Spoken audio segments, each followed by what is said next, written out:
This little brown dog had been living at a church for allegedly 3 years.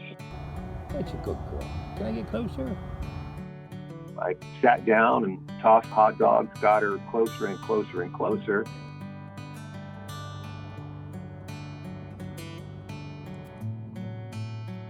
She was actually eating hot dogs out of my hand. And when I saw that, I'm like, well, this is going to be easy. She just turned around and went back to where she was laying down. I'm like, all right. So kind of follow her over and toss her some more hot dogs. She saw me getting closer and she was uncomfortable with that and started walking away.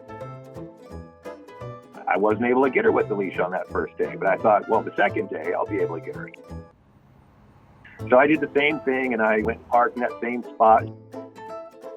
She was on her spot laying in the parking lot, and I threw some hot dogs, and she came over and got the hot dogs, but she wouldn't come as close as she had the day before.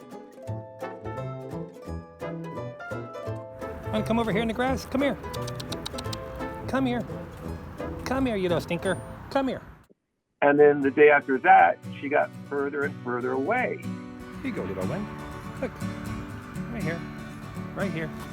It was working the opposite way. Each day, she was getting further and further away.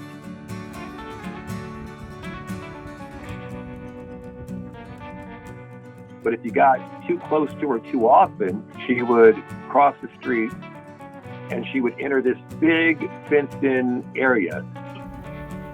There you are. And she would just go sit in the middle of the field. There was no way to get inside there. Shortly after that, I saw another rescue organization had been there to try to rescue Dixie as well, which was great. So I knew that between the two of us, one of the rescue organizations would get the job done. Good girl. Good girl, Precious. Good girl. They set a trap on the property and they set up a camera. They did notice Dixie making an appearance around the trap. And then finally, one day, Dixie went inside, she was trapped, and she was finally safe. Her life on the streets and living that way was finally over. What are you doing, you silly little thing? Come here. Oh, yeah, did you good girl? Oh, did you good girl? She's really, really happy and comfortable in her foster home right now. Come here, Miss Dixie. Oh, come here. Her foster family is not in any rush to find that forever home for her. Finally, this dog, after 3 years, was safe. To see that, it just made me so happy. Kitty, kitty, kitty. Yes, you are. Kitty, kitty, kitty pie.